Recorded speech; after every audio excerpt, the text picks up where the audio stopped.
today icon. So if you want to become an entrepreneur or if you are making to start a business, you should know how to write a business plan. Kasi dapat lagi tayo may plano. So dapat lagi meron tayong business plan if you want to become a entrepreneur or if you are starting a business. Business plan helps to define your goals and achievement. If you do a business plan before you start a business, it will help you to reach your dream and make your business flourish. So today, we will tackle the content of the business plan that need to consider while writing a business plan. So this is the content of a business plan.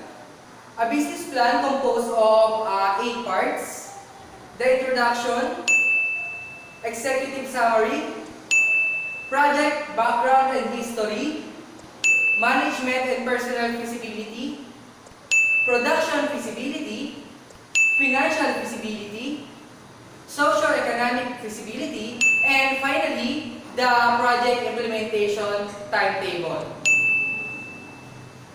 So, on introduction, you need to define your vision, mission, your goals, and of course, your objectives. Dapat sa una pa lang, alam mo na kung ano ba yung goal mo. Kung ano ba yung layunin mo sa ginagawa mo. So, this step 1, of course, define your vision. So, by defining your vision, when you start a business, you should have a clear goal in your mind. In short, you know exactly what you wish to achieve with your business. So, next is set your goals and objectives for the business. Never assume that your goals to be small and have limitations. Dream big and clearly define your shorter goals that you wish to achieve in your business. So, never assume that your goals are small. Okay? Always dream big. So, yung set your mind that your dream is your goal. Kaya dapat mangarap ka ng mataas. Kasi siguro naman walang tao na nangangarap ng mababa. So, puro mataas. So, as your goals, dream big. Mangarap ka ng mataas at yun yung i-achieve mo na goals. So, in the business, offering and justification, you need to answer the different questions. So, we have a different questions in business offering and justification. So, the first one is, what is the difference about you? So, ano ba yung pagkakaiba mo sa iba pang entrepreneurs? Ano yung pagkakaiba mo sa kanila? Kasi kung ano yung advantages mo at kung ano pa yung dapat mo gawin para mas maging magaling ka sa kanila. So, the second one is, what is your uniqueness to others? Yun nga, sabi ko kanina, ano yung pagkakaiba mo sa iba pang competitors mo? Ano yung pagkakaiba mo? So, dapat yung pagkakaiba mo na yun ay advantages at hindi disadvantages. Baka kasi mamaya, meron mga kakaiba sa kanila, pero yung kakaiba mo naman na yun ay disadvantages. So, dapat po ay advantages. So, and the last one is, how is your product or service different from the others in the market? So, yun po. Bukod sa pagkakaiba mo sa kanila, dapat yung product mo ay meron din pagkakaiba sa product nila. Again, so dapat po ang pagkakaiba ay advantages at hindi disadvantages. For example, ano yung pagkakaiba mo sa product? Ano yung pagkakaiba ng product mo sa product nila? Kung ang pagkakaiba ng product mo ay yung product mo ay hindi durable at madaling masira, samantala yung product ng competitors mo ay matibay at durable, so disadvantages po yun. So, kailangan po laging advantages yung pagkakaiba mo sa kanila.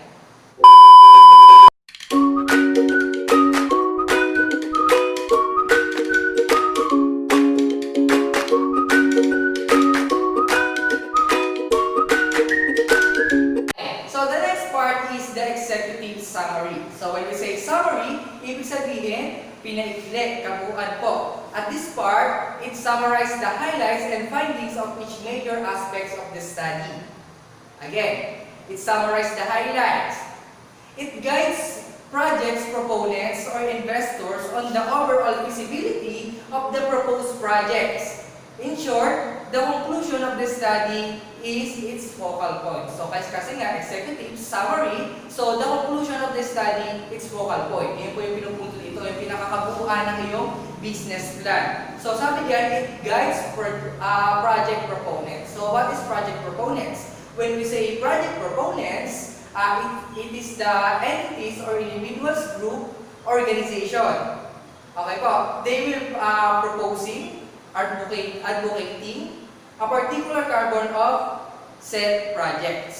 So the project proponents could be the project's designers, the project developers, and investors or other partners, parties working on behalf of the project. So project initiator is another word of project proponents. So yung project proponents natin na tinatawag. Project proponents are very important in business. Bakit po kaya napakahalaga ng project proponents? Kasi po dahil dito, malalaman kung ano ba ang dapat gawin upang maging productive ang iyong business. Dito po natin malalaman yon sa pamamagitan ng project proponents. Kasi po, sila po ang nagpaplano ng mga dapat mong gawin sa iyong business.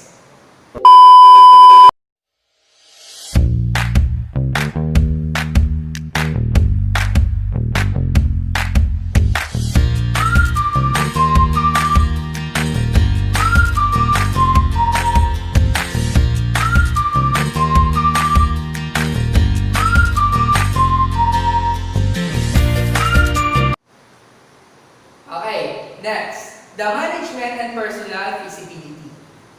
So what is management and personnel feasibility? Here, it pinpoints the project's general to a specific market feasibility. Again, it pinpoints the project's general to a specific market feasibility. Okay po, it presents the market and an analysis of a past, present, and future demand of supply situations for the particular product. So, dito po natin inaalam kung ano ba yung past ng product na yon, ano po ba yung nakaraan ng produkto na yon, at ano ba yung future. So, syempre, kung pangit na yung past, dapat sa future, mas pagandahin mo. So, sabi dito, it pinpoints the project general to a specific market feasibility. So, ano po ba yung tinatawag natin market feasibility? So, what is market feasibility? When we say market feasibility, once you have validated your idea by assessing the legal validity of your project, the next step is preparing the market feasibility study. Again, the next step is preparing the market feasibility study. So, the market feasibility study is considered to be the most important study of the detailed studies. Why? This study is essential to the rest of the feasibility studies. So, siya po yung pinaka-importante sa lahat. Without having a market study, it's difficult to go for the further studies of the detailed feasibility study. So, dito ako sa feasibility study, para ito yung susi, para malaman mo kung ano ba yung dapat mong gawin sa product mo. Kasi siya yung nag-a-analyze kung maganda ba yung product na gagawin mo or kung paano mo siya i-improve pa. So, market feasibility is one of the factors to become success on your business. It presents the market and an analysis of past, present, and future demand of supply situations for the particular product. Again, sabi ko nga kanina, inaalam niya kung ano ba yung kagandahan ng dating product, yung past ng product, at yung future product. Kaya mapag-compare mo kung ano ba yung dapat mong baguhin sa product na yan at ano ba yung dapat mong i-improve.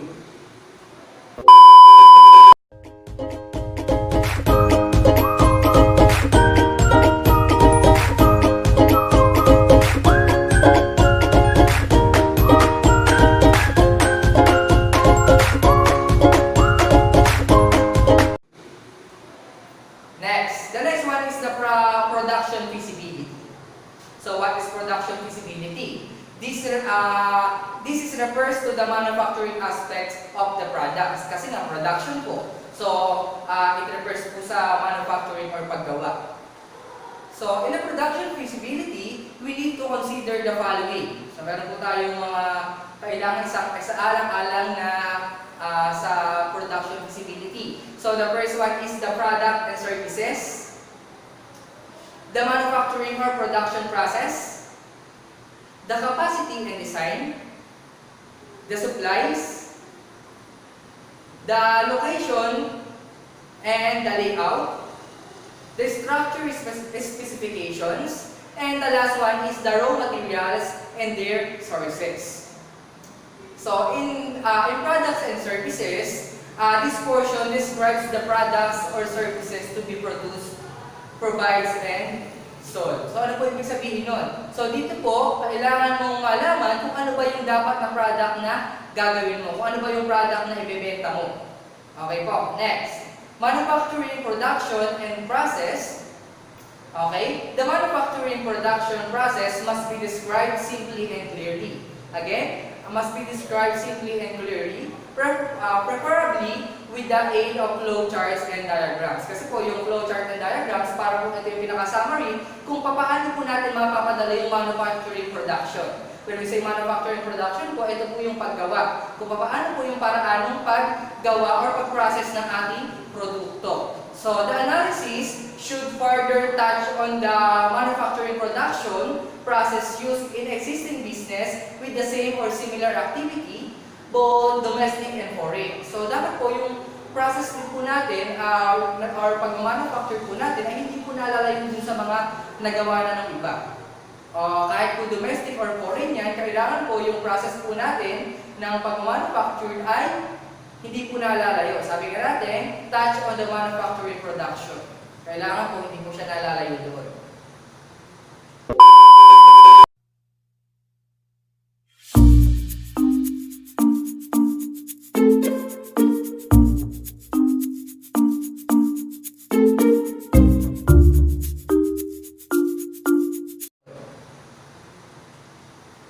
Next, the size of the business and production schedules. So here, the minimum and maximum rated capacity, kailangan po natin yun. And the fixed cost. And the last one is the number of shift per day. So, the minimum and maximum rated capacity. Bakit po natin kailangan ng minimum and maximum? Kailangan po natin ng minimum and maximum kasi pag sinabi natin minimum, meron po tayong mini-maintain na bilang. And pag sinabi po natin maximum, dapat po hindi dun lalagpas. Kasi po, pag sa minimum product po natin, for example, ay bumaba sa minimum product, yung dapat nating gawing produkto ay hindi umabot sa minimum, tapos bigla merong nag-request or umorder sa inyo ng maraming product at yung minimum nyo ay kulang or yung product nyo ay kulang, so ano po mangyayari? Sayang naman po yun. While the maximum po, ito po yung sobra, so ibig sabihin po, hanggang dito lang po yun sa maximum natin. Kasi po, pag namagpas po tayo ng maximum, kung papaano naman kung sa product mo ay sakto lang. Ano po, what I mean, sakto lang. Sakto lang yung mga bumili. Walang sumobra. So ano naman po mangyayari? Pwede ka pong malugi kasi marami kang ginawa, ngunit hindi naman nabili yung produkto mo. The next one is fixed cost. Dapat po, fix yung gastos mo o yung puhunan mo. Dapat hindi tumataas yung puhunan mo at hindi rin bumababa. Kasi pag tumaas yung puhunan mo, mayroong possibility na tumaas din yung presyo ng produkto mo at maaaring hindi nabili ng mga consumers kasi nga po, tumaas na yung presyo nito. And last one is the number of shift per day. Dito po natin malalaman sa number of shift per day kung nagiging yung productivity po ng ating produkto. Kung siya ba ay tinatakilit pa rin or inaayawan na ng mga consumers kapag bumaba po ang ating number of product to ship per day. Kailangan po na may maintain. For example, a month of August, ang produkto po natin, ang na-deliver po natin ay sabihin na natin 2,000 pieces of coco jam. For example lang po, 2,000 pieces of coco jam. Then, the month of September, bumaba. Naging 1,500 na lang. So, yung productivity po ng ating product ay hindi tumataas. Ayun po ay bumababa. So, kailangan mo na po humanap ng solusyonan yung problema. Kailangan mo na hanapin yung problema mo doon. Kung bakit bumababa yung demand ng iyong produkto.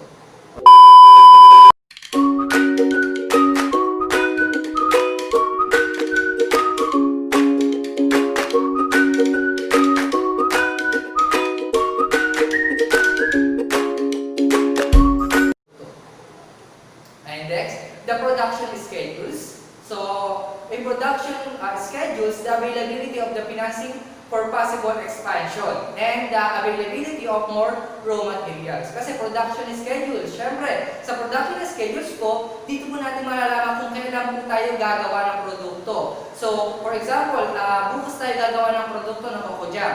Ngunit, merong isang ingredients na hindi makikita or hindi darating. It means kulang po yung ingredients natin. So, mababago po ang lasa ng ating product. So, maaaring mapintasan ng ating mga consumers. Kaya po dapat sa production schedules, dapat meron tayong availability of financing for possible expansion. Kasi dito po naman, syempre, para makahanap ka ng alternative na gagamitin mo para sa iyong produkto. Then, syempre, yung sabi ko kanina, availability of raw materials. Kasi kung kulang nga yung ingredients mo o yung materials mo, hindi mo naman magagawa yung isang produkto. Okay po.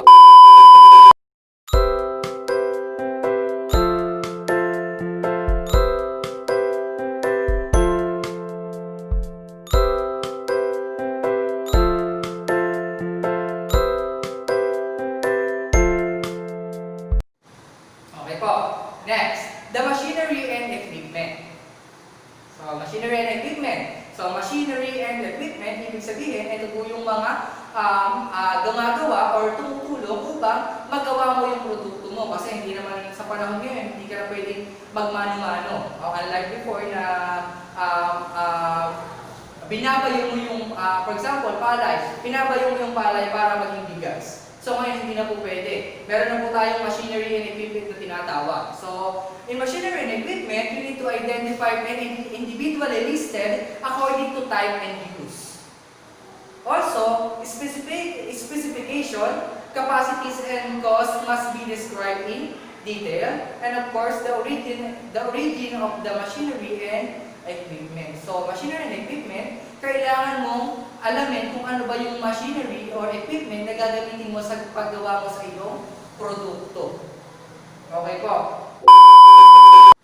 And then, of course, syempre yung mga machinery and equipment mo, sa mapapupunin yan, of course, suppliers. So, you need to consider also the suppliers. Kailangan, alam mo muna kung sino ba yung mga suppliers mo ng equipment or machinery. So, ito yung mga question to be considered. First, who are the potential suppliers of the equipment?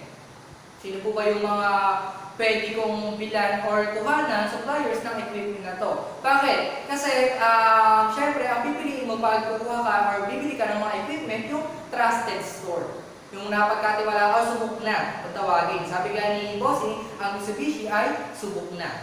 Kailangan po yung subok na suppliers yung bibilan mo. And of course, the important is what sort of service and warranties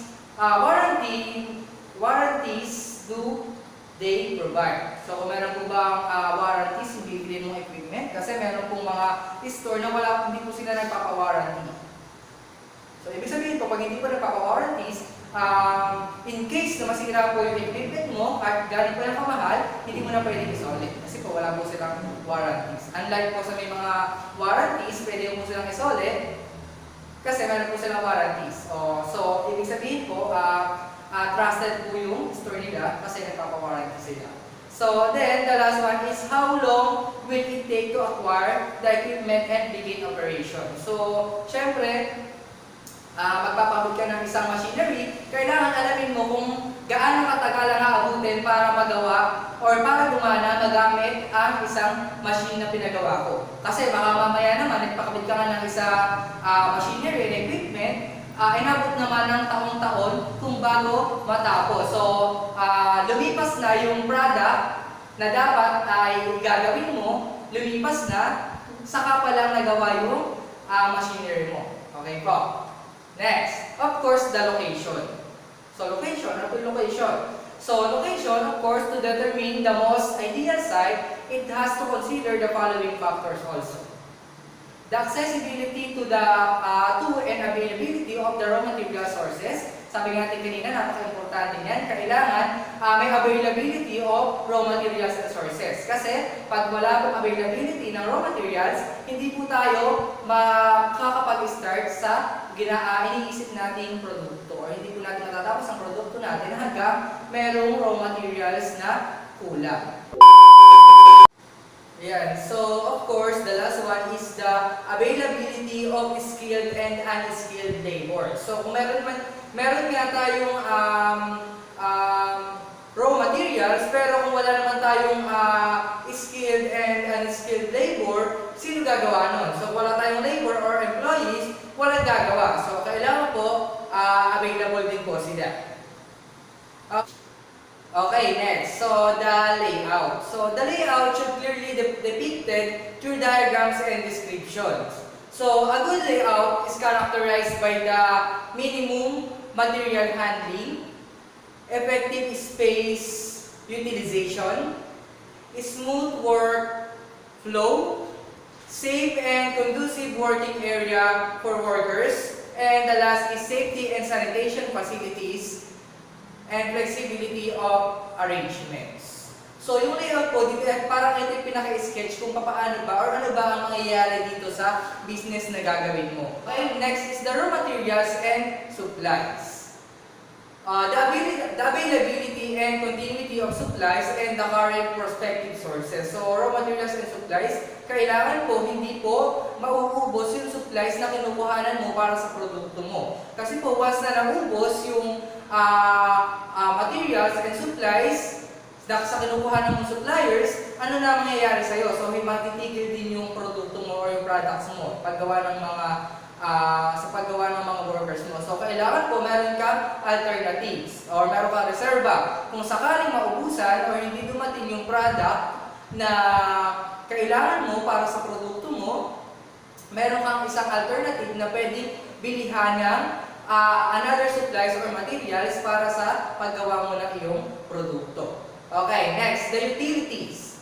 This portion describes the amount, cost, and source of electricity, fuel, water, or steam required. So, dito naman po sa utilities, parang ito na, kailangan mong maging kailangan to kasi dito mo makikita or dito mo mako-compute kung ano ba or kung magkano ba yung mga nagagastos mo. Or dito bibigyang linaw kung ano na ba yung mga nagagastos mo or para sa iyong produkto. Kumbaga, ito yung para kasama to sa puhunan.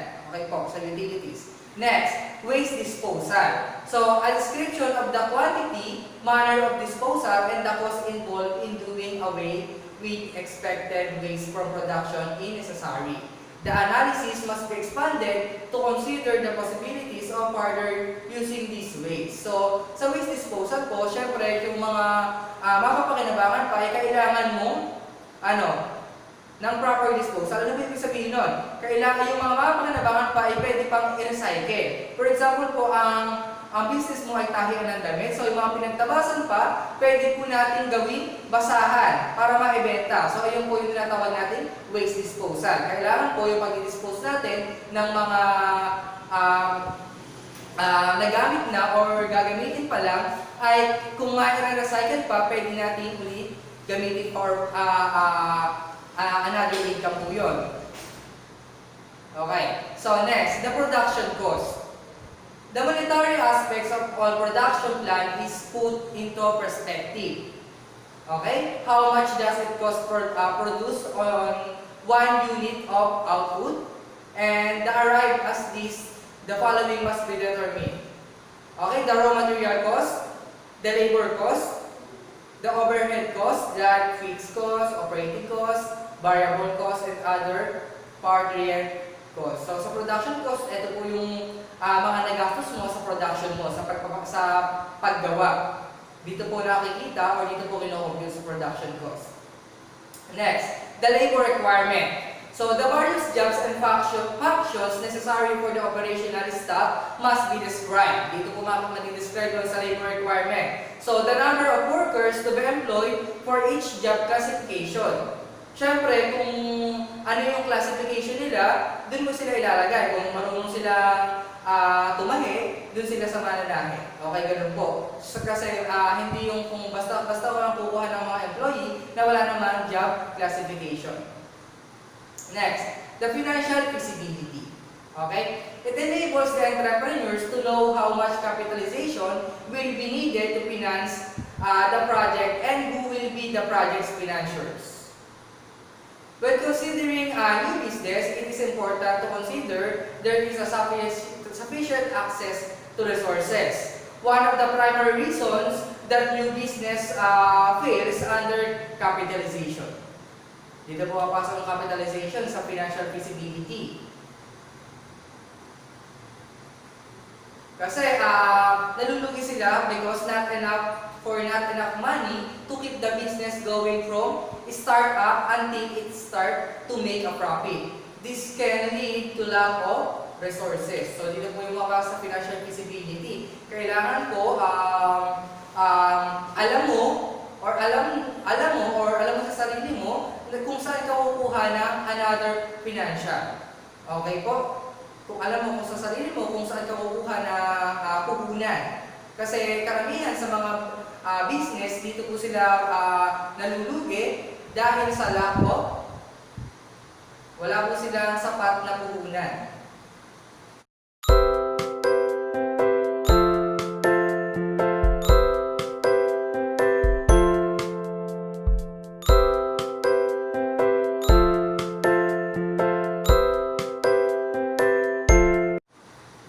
Okay, next, the socio-economic feasibility. So this is viewing the project's feasibility only from the point of view of or from the standpoint of the project's proponents, investors.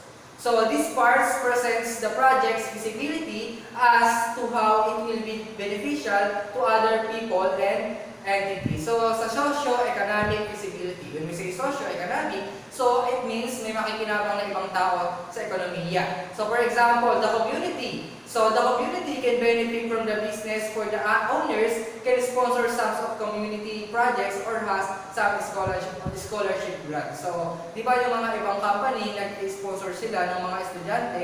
So, yung tinatawag natin socio-economic feasibility na may nakikinabang na iba dito sa business mo.